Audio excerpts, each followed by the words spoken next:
Hello students, welcome back to my YouTube channel. आज हम हल करने वाले हैं क्लास 7 की प्रश्नावली 2.6। देखिए, पहला प्रश्न है ज्ञात कीजिए। ज्ञात कीजिए 0.2 गुणा 6। हमको क्या करना है, दशमलव संख्या को साधारण संख्या से गुणा करना है। अब देखिए, दशमलव संख्या को किसी भी साधारण संख्या से गुणा करना हो या कोई भी दो दशमलव संख्या को आपस में गुणा करना हो, आपको सिंपल सी एक बात का ध्यान रखना है। देखिए, जैसे हम पहला ही उदाहरण का पहला प्रश्न इसका 0.2 गुणा 6 है, ये कर लेते हैं और साथ में समझ लेते हैं कि कैसे करना है इस प्रकार के गुणा को। ठीक है, तो अब देखिए, जब भी इस प्रकार का गुणा होता है दशमलव संख्याओं का, आपको साधारण गुणा जैसे करते हैं वैसे करिए। 6 गुणा 2, बड़ी संख्या को हम साधारणतया जनरली बड़ी संख्या ऊपर लिखते हैं, छोटी नीचे लिखते हैं। तो हमने 0.2 की जगह हमने क्या लिखा है, सिर्फ 2 लिखा है। 6 को 2 से गुणा कीजिए, 6 दूनी कितना आता है, 12। अब देखिए, जो हमको प्रश्न दिया हुआ था, उस प्रश्न में जिस संख्या में दशमलव लगा है, पॉइंट लगा है, हमें ये काउंट करना है कि कुल कितनी संख्याओं के बाद पॉइंट है। और वो हमें कुल संख्याएं किस तरफ से गिननी है, दाईं तरफ से। दाईं तरफ यानी इस तरफ से। तो दाईं तरफ से देखिए, कुल कितनी संख्या है, एक ही संख्या है जिसके बाद में पॉइंट लगा है। तो उत्तर में भी हमको क्या करना है, कुल कितनी संख्याओं के बाद पॉइंट है हमारे प्रश्न में, उनको मिला के लिखना है। तो देखिए, प्रश्न में हमें सिर्फ एक संख्या के बाद पॉइंट था। एक क्या थी संख्या, 2। 2 के जस्ट पहले पॉइंट था। तो दाईं तरफ से हमको गिनना है कितनी संख्याओं के बाद पॉइंट है। दाईं तरफ से हमने गिना, सिर्फ एक संख्या के बाद पॉइंट है, तो उत्तर में भी हमारा क्या आ जाएगा, एक संख्या के बाद पॉइंट आ जाएगा, यानी 1.2। तो हमारा इसका उत्तर कितना आ गया, 1.2। बस ये हमारा उत्तर है। ठीक है, इसी प्रकार अब हम करते हैं दूसरा भाग। दूसरे भाग में भी देखिए क्या है, 8 गुणा 4.6।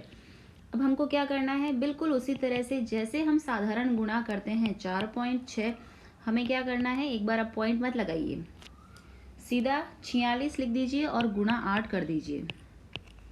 तो देखिए कैसे होता है गुणा, आपको आता ही है। ये आया, हमने साधारण गुणा किया। तो अब देखिए, प्रश्न में कुल कितनी संख्याओं के बाद पॉइंट है, दाईं तरफ से गिनना है। दाईं तरफ से गिनेंगे तो कुल एक संख्या के बाद पॉइंट है। तो उत्तर में भी हम क्या करेंगे, एक संख्या के बाद पॉइंट लगाएंगे और वो एक संख्या किस तरफ से गिनेंगे, दाईं ओर से। तो ये हमारा आ गया 36.8। तो ये हमने क्या किया, 4.6 लगा दिया। अब तो ये हमारा उत्तर आ गया 36.8। बस हमको ये गिनना है प्रश्न में कितनी संख्याओं के बाद पॉइंट था। इस प्रश्न को करने के बहुत सारे तरीके हैं, तो जिनमें से जो मुझे सबसे आसान लगता है वो मैं आपको बता रही हूँ। अगला प्रश्न है 2.71 इंटू 5, यानी 2.71 गुणा 5। तो देखिए, 271 लिख देते हैं, गुणा 5 लिख देते हैं। मैंने क्या किया, पॉइंट हटा के गुणा कर रही हूँ मैं। साधारण गुणा जैसे करते हैं, 5 एकम 5, 7 पंजे 35, हासिल का 3, 5 दूनी 10 और 3 13। ठीक है, अब देखिए प्रश्न में कितनी संख्याओं के बाद पॉइंट है, दाईं तरफ से। दाईं तरफ से हमने गिना 2 संख्याओं के बाद पॉइंट है, एक, ये तो 7 और ये 7 दूसरा, 1 और 7 2 संख्याओं के बाद पॉइंट है प्रश्न में। तो उत्तर में भी हमको क्या करना है, दाईं तरफ से कुल 2 संख्याओं के बाद पॉइंट, यानी 1 और 2, ये पहली ये दूसरी, तो कुल 2 संख्याओं के बाद पॉइंट लगा दिया। अब यहाँ पे भी लगा दीजिए ताकि आपको याद रहे कि आपने किया क्या है। तो ये कितना आ गया, 13.55। अब देखिए, जब भी दशमलव संख्या होती है तो उसको पढ़ने का भी अपना तरीका होता है। इसको हम 13.55 नहीं पढ़ेंगे, हम इसको पढ़ेंगे 13.55। दशमलव के बाद वाली संख्याओं को हम अलग अलग करके पढ़ते हैं। इसके बाद में 20.1 गुणा 4, ये हमारा नेक्स्ट प्रश्न है। तो देखिए, फिर से मैं क्या करने वाली हूँ, मैं दशमलव हटा के गुणा करने वाली हूँ। तो 4 एकम 4, ये 0, 4 दूनी 8। प्रश्न में देखिए, कुल एक संख्या के बाद पॉइंट है दाईं तरफ से। बस ये बात आपको याद रखनी है, दाईं तरफ से गिन रहे हैं हम। तो दाईं तरफ से एक संख्या के बाद पॉइंट है, उत्तर में भी दाईं संख्या के एक पहले पॉइंट लग जाएगा। तो ये हमारा उत्तर आ गया कितना, 80.4। इसी प्रकार पांचवा भाग देखिए इसी प्रश्न का, 0.05 गुणा 7। तो इसको मैं सीधा ही कर देती हूँ। सीधा कैसे कर दूं, प्रश्न में जो दशमलव लिखा है उस दशमलव को एक बार भूल जाइए। 5 गुणा 7, 7 पंजे 35 आ गया। और अब गिनिए प्रश्न में कुल कितनी संख्याओं के बाद पॉइंट है, 2 के बाद। तो उत्तर में भी 2 संख्याओं के पहले पॉइंट लगा दीजिए, पॉइंट। इसको आप क्या लिख सकते हैं, 0.35, 0.35 जो है हमारा उत्तर है। ये 5वां भाग हो गया।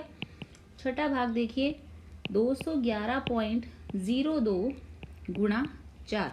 ये थोड़ा सा बड़ा है, इसको मैं लिख के हल करना पड़ेगा। तो 211.02 लिख रही हूँ मैं, पॉइंट हटा के, गुणा 4 करना है। देखिए 4 दूनी 8, 0, 4 एकम 4, 4 एकम 4, 4 दूनी 8। अब देखिए प्रश्न में 2 संख्या के पहले पॉइंट है, यहाँ पे भी 2 के पहले यहाँ पॉइंट लगा दीजिए। अब आप चाहें तो यहाँ पे भी लगा दीजिए। तो आपका उत्तर कितना आ गया, 844.08। ये आपका छठा भाग हो गया। देखिए सातवां भाग है 2 गुणा 0.86। अब देखिए हम क्या करते हैं, 8 6 लिख देते हैं, 86 गुणा 2 कर देते हैं। मैंने क्या करा, जो बड़ी पॉइंट हटने के बाद में जो बड़ी संख्या है 86, उसको ऊपर लिख दिया, 2 को नीचे लिख दिया। अब मैं गुणा कर दूंगी, 6 दूनी 12, 8 दूनी 16 और 1 17, 172 आ गया। अब 172 में हमको पॉइंट लगाना है। ध्यान से देखिए, 2 संख्या के बाद पॉइंट है, तो 2 संख्या से पहले यानी 1.72 जो है हमारा आंसर है। ठीक है, तो ये हो गया हमारा प्रश्न 1।